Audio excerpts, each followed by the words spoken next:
سأقبل يا خالقي من جديد كما أنت مني إلهي تريد، وأرجو إذا أنت تقبلني جنان الخلود ومنك المزيد.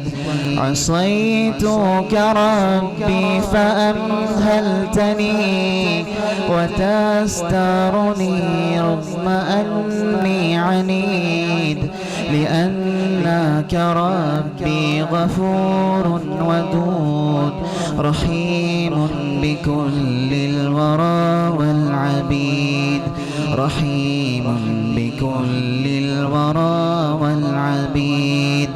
أتيتك يا خالقي باكيا ودمع الأسى كل حين يزيد، فقد قلت في الآية لا تقنطوا وإن تعف عني فذا يوم عيد.